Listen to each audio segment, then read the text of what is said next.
नमस्कार। India debate में आप सबका स्वागत है। मैं हूं आशुतोष पाठक। मित्रों, जिस चीज का इंतजार इतने वर्षों से आप सबको था कि आखिर कहीं कुछ नहीं हो रहा है, सारे लोग थोड़े से निराश भी हो रहे थे। एसएसआर वॉरियर तो कभी निराश नहीं हुए, दिशा के चाहने वाले भी कभी निराश नहीं हुए, जो न्याय की आस में बैठे हैं वो निराश नहीं हुए, लेकिन कुछ लोगों में थोड़ी बहुत निराशा हो गई थी। आज ऊपर वाले का चमत्कार हो गया, और ऐसा चमत्कार है मित्रों जिसे आप सुनेंगे, जानेंगे तो आप कहेंगे कि हां, सच में ये चमत्कार है। वही 14 जून 13-14 जून को सुशांत की हत्या हुई। मैं तो हमेशा हत्या ही कहूंगा, कहता आ रहा हूं, आगे भी कहूंगा, चाहे कुछ भी हो जाए। 13-14 जून को जब सुशांत की हत्या हुई, उसी तारीख में अब ये निश्चित रूप से ऊपर वाले का न्याय है, ना हमारा ना आपका, किसी का नहीं। आप देखिए, उसी 14 जून को मांद से उनको निकाल लिया। जो बिल में छिपा हुआ था वो बाहर आ गया। बाहर तो आया, लेकिन जिह्वा पर ऐसा लगता है कि सरस्वती की जगह उल्लू का निवास हो गया। और यह बात भी साबित हो गई कि ये नशेड़ी गैंग कोई गांजा और भांग नहीं पीता। ये गैंग बीड वो इंटरनेशनल जो ड्रग है ना, उसका सेवन करने वाला है। ये नशेड़ी गैंग नशे में है।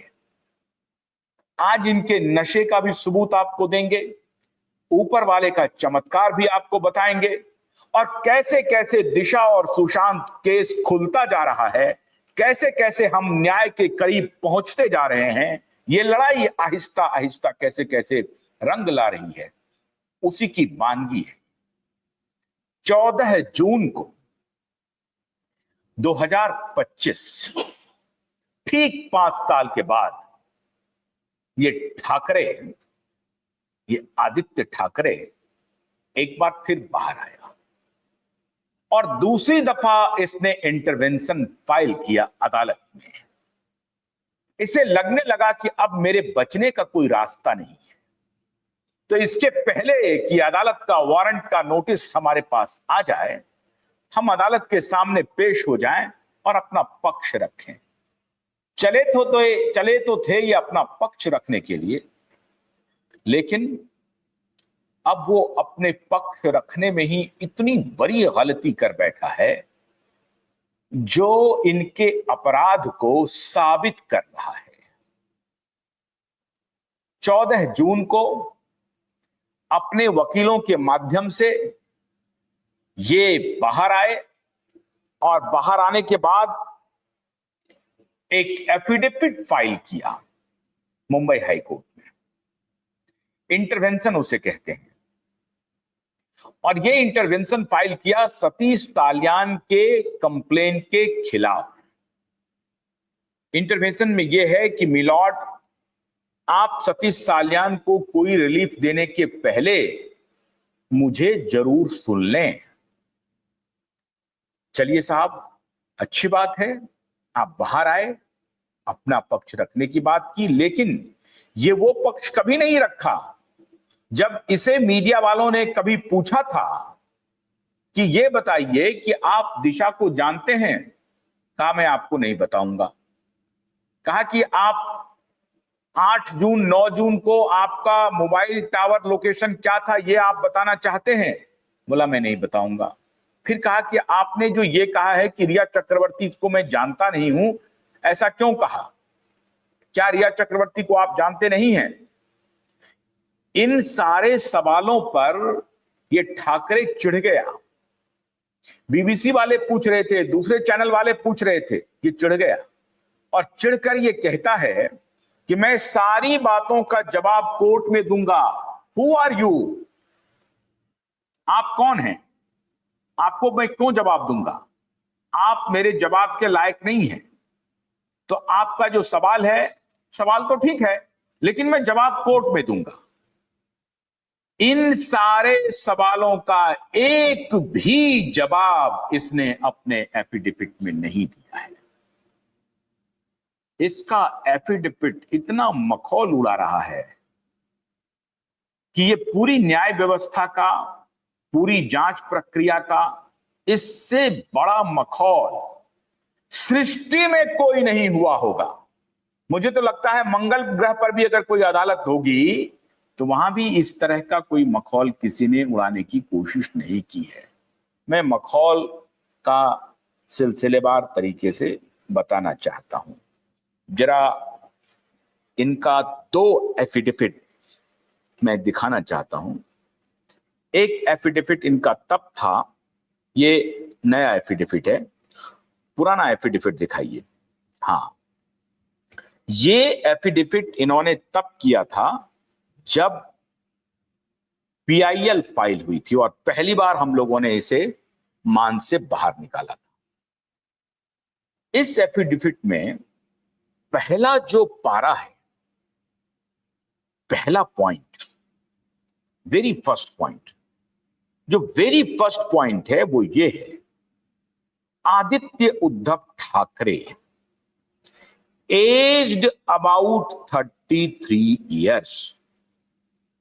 ध्यान रखिए, Aditya Uddhav Thackeray aged about 33 years, occupation business, residing at 25 Matoshree Kalanagar, Bandra, Mumbai.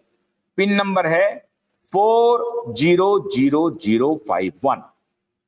The intervener above named do hereby state and declare on solemn affirmation that the contents of the aforesaid criminal application are true and correct to the best of our knowledge, and I believe the same to be true in witness whereof we have signed hereunder. ऐसा आपको लग रहा होगा कि ये पूरे होशो हवास में लिखा गया है। मेरी उम्र अबाउट 33 ईयर, 33 साल की मेरी उम्र है और मैं ये साइन कर रहा हूं 11 अक्टूबर 2023, हम लोगों के PIL के तुरंत बाद 11 अक्टूबर 2023 में पूरे होशो हवास में, बिना बीड़ लिए हुए, बिना गांजा पिए हुए, बिना भांग खाए हुए, बिना विस्की का 4 पैक चढ़ाए हुए आदित्य उद्धव ठाकरे एक एफिडेविट लिख रहा है और उस एफिडेविट को साइन कर रहा है 11 अक्टूबर 2023 में, जिसमें वो कहता है, मैं आदित्य उद्धव ठाकरे जिनकी उम्र 33 साल है। मैं, ऐसा लगता है कि मैं ये मान के चलता हूं कि उस वक्त इन्होंने गांजा नहीं पिया था, भांग नहीं खाया था, शराब भी नहीं पिया था, बीड़ लिया होगा, हो सकता है। ये एफिडेविट है उनका। ये पहला पॉइंट में पढ़ रहा हूं अभी, पहला पॉइंट 11 अक्टूबर 2023। अब दूसरा एफिडेविट आता है। मैंने कहा ना आपको कि ये सिर्फ और सिर्फ ऊपर वाले का चमत्कार है, ऊपर वाले का चमत्कार है। ऊपर से साक्षात भगवान शिव, विष्णु और महेश तीनों आकर के कहते हैं कि मेरे प्रिय आदित्य, आज 14 जून है, आज सुशांत की पुण्यतिथि है, आज ही तुम अपना विटनेस फाइल, आज ही तुम अपना एफिडेविट फाइल करो। तो 11 अक्टूबर को जो तुमने फाइल किया था, अब एक नया एफिडेविट तुम्हें फाइल करना पड़ेगा, क्योंकि इस बार तो और भी बड़े सबूत आ गए हैं, उससे पीछा तुम्हारा कैसे छूटेगा। तो 14 जून 2025 को उन्होंने, माननीय आदित्य ठाकरे ने दूसरा एफिडेविट फाइल किया। 14 जून 2025, फिर वही पहला पॉइंट वेरीफाइड है, होशो हवास में लिखा जा रहा है। मैंने आपको कहा कि मैं कोई शंका व्यक्त नहीं कर रहा हूं कि भांग पिया है, कि गांजा पिया है, कि शराब पिया है, कि बीज लिया है, कौन सा ये नशा किया है मुझे नहीं मालूम। मैं ऐसा सोचता हूं कि पूरे होशो हवास में बिना किसी नशे में वो अपना एफिडेविट तैयार करवा रहे हैं। 11 अक्टूबर 2023, अब आते हैं 14 जून 2025। पहला पॉइंट है, आई आदित्य उद्धव ठाकरे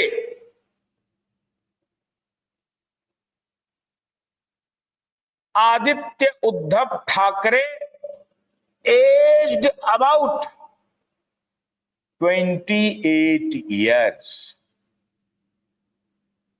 ये स्पेलिंग मिस्टेक नहीं है, ये बाय मिस्टेक एज का इस तरह से नहीं है। ये साबित करता है कि ये व्यक्ति गांजा, भांग, शराब छोड़ दीजिए, दुनिया के अव्वल दर्जे का जो नशा होता है वो ये नशा कर रहा है।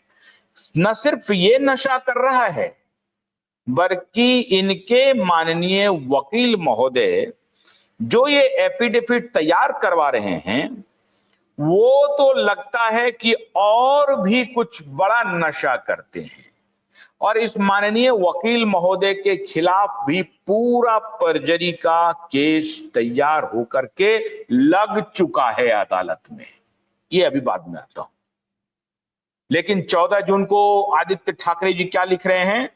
मैं आदित्य ठाकरे, जिनकी उम्र 28 साल है, 11 अक्टूबर 2023 को 33 साल, 14 जून 2025 को 28 साल। ये असल में ऐसी नशा कर रहे हैं जिनकी उम्र हर बढ़ते समय के बाद घटती जाती है। ये जवान होते जाते हैं। 2023 में 33 और 2025 में 28 साल। आदित्य ठाकरे, गौर से, ध्यान से मेरे कार्यक्रम को देखो, सुनो और शर्म करो। देखो, सुनो और शर्म करो, शर्म करो, शर्म करो।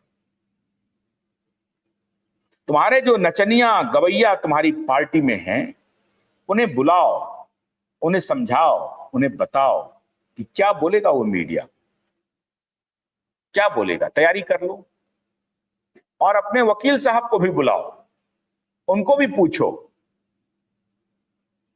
कि ऐसा एफिडेविट तुम तैयार करते हो, तुमने कहां से पढ़ाई की है? पूछो पूछो। होना चाहिए था इसकी उम्र 35 साल, इसने लिख दिया 28 साल। अब ये सज्जन अपने उम्र की फॉर्जरी पूरे होशो हवास में, डे एंड लाइट में, पूरे दिन के उजाले में ये एफिडेविट लिख रहा है। और पहले पॉइंट में अपने उम्र को एक जगह ये 33 साल लिखता है, दूसरी जगह ये 28 साल लिखता है। साहब देखिए, कई बार बहुत सारे लोग उम्र के बारे में गलती करते रहते हैं, लेकिन जब आप अदालत में कोई एफिडेविट देते हैं, हलफनामा देते हैं, तो सबसे पहले आपको चाक चौबंद रहना पड़ता है कि आप ऐसा कोई तथ्य न रखें जिससे अदालत में आपका झूठ सरेआम पकड़ा जाए और आप झूठे साबित हो जाएं और आप सीरियल ऑफेंडर डिक्लेयर हो जाए। इसने अपने पहले ही पॉइंट में यह साबित कर दिया कि यह दुनिया का सबसे बड़ा झूठा है। इसकी हिमाकत देखिए, ऐसी झूठ जो कभी आप कल्पना नहीं कर सकते हैं। ये दूसरा झूठ उस वक्त भी लिख रहा था और आज लिख रहा है दूसरा झूठ कि मुझे सीबीआई ने आगे बढ़ा दीजिए, मैं बता देता हूं। पिछले इंटरवेंशन में जो इन्होंने अपना एफिडेविट दिया था, हलफनामा दिया था, उस हलफनामा में कहा था कि मेरे खिलाफ कोई आरोप नहीं है। ये आरोप भारतीय जनता पार्टी के नेता नीतीश राणे और नीलेश राणे के लगाने के बाद पॉलिटिकली मोटिवेटेड होकर के मेरे खिलाफ ये मुकदमा हो रहा है और मुझे फंसाया जा रहा है। पिछला एफिडेविट में इन्होंने ये कहा। अब इस एफिडेविट में ये कह रहे हैं कि नहीं, इसमें गायब कर दिया नीतीश राणे का नाम, नीलेश राणे का नाम, बीजेपी पार्टी का नाम, और जोड़ दिया एक चैनल और उनके एंकर का नाम। बीजेपी का नाम गायब, बीजेपी के नेता का नाम गायब, सरकार का नाम गायब, पॉलिटिकली मोटिवेशन गायब। कोई अंडरहैंड डीलिंग हुई होगी। लेकिन दूसरे एफिडेविट में, पहले एफिडेविट में लिखा था नीतीश राणे, नीलेश राणे, बीजेपी। इस बार नीतीश राणे नहीं है, नीलेश राणे नहीं है, बीजेपी भी नहीं है, एफिडेविट वही है। कुछ केस में परिस्थिति में कोई बदलाव नहीं हुआ है, बस एक ही बदलाव हुआ है कि उस वक्त पीआईएल था और इस वक्त खुद सतीश तालियान, दिशा के पिता, कंप्लेनेंट है, सारे साक्ष्यों के साथ कंप्लेनेंट है। तो इस बार इन्होंने क्या किया कि बीजेपी का नाम हटा दिया, नीतीश और नीलेश राणे का नाम हटा दिया। क्यों हटाया, ये बीजेपी वाले बेहतर जवाब देंगे। आपके विवेक पर मैं ये छोड़ता हूं, लेकिन इसके झूठ को मैं वन बाय वन एक्सपोज कर रहा हूं। फिर इन्होंने कहा कि मेरे खिलाफ जो कुछ भी आरोप हैं वो सारे आरोप जो हैं सो झूठे हैं, गलत हैं और मीडिया रिपोर्ट्स पर आधारित है। जबकि मुझे सीबीआई ने दिशा सालियान के केस में क्लीन चिट दे दिया है। सीबीआई तक रहती बात तो कोई बात नहीं थी। इन्होंने कहा बिहार पुलिस ने भी मुझे क्लीन चिट दे दिया है और मुंबई पुलिस ने भी क्लीन चिट दे दिया है। टाइमिंग जरा ध्यान रखिए।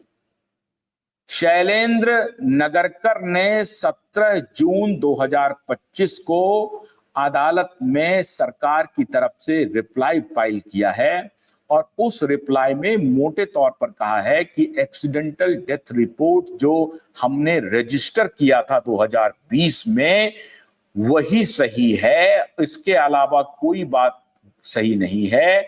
दिशा ने सुसाइड ही किया था, उसकी किसी ने हत्या नहीं की है, कोई साक्ष्य नहीं मिला है। और उन्होंने कहा कि उस वक्त भी पुलिस ने वही जांच की थी, अभी भी एसआईटी वही जांच कर रही है, अभी तक हमें कोई फ्रेश एविडेंस नहीं मिला है, इसीलिए हमने एफआईआर रजिस्टर नहीं किया है।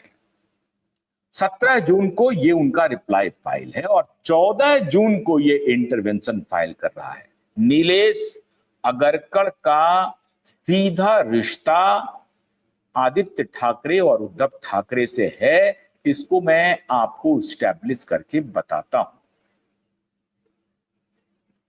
इन्होंने सिर्फ यही नहीं कहा कि सीबीआई ने मुझे क्लीन चिट दिया दिशा केस में, बिहार पुलिस ने मुझे क्लीन चिट दिया। इन्होंने कहा है कि मुंबई पुलिस बहुत बेहतर जांच कर रही है, सरकार बहुत पारदर्शी तरीके से काम कर रही है, क्योंकि सरकार की तरफ से और जो सरकार की पुलिस है उसके तरफ से आदित्य उद्धव ठाकरे को और उद्धव ठाकरे को, बाप बेटे को, पूरी रिपोर्ट दिखा दी गई, समझा दी गई, बता दी गई।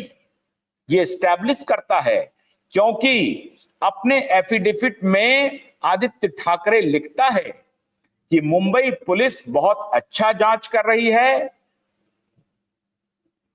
महाराष्ट्र की नई सरकार पारदर्शी तरीके से जांच कर रही है और इसका नतीजा यह हुआ कि पिछले एफिडेविट में जो नीतेश राणे और नीलेश राणे का नाम दर्ज था और भारतीय जनता पार्टी का नाम इन्होंने लिया था एफिडेविट में, इस बार इन्होंने नीतेश राणे और नीलेश राणे का नाम हटा दिया और भारतीय जनता पार्टी का भी नाम हटा दिया। यह साबित करता है कि सरकार के साथ कुछ न कुछ मिल करके अंडर हैंड खेल खेला जा रहा है। सरकार है, तू डाल डाल हम पात पात, आप बिल्कुल इत्मीनान रखिए। ये फडणवीस जो है, इनका दोस्त बन करके इन्हें इनकी औकात बताएगा, और अगर उन्होंने नहीं बताया तो कोई बात नहीं है, अदालत इन्हें इन सबको इनकी औकात बताएगा।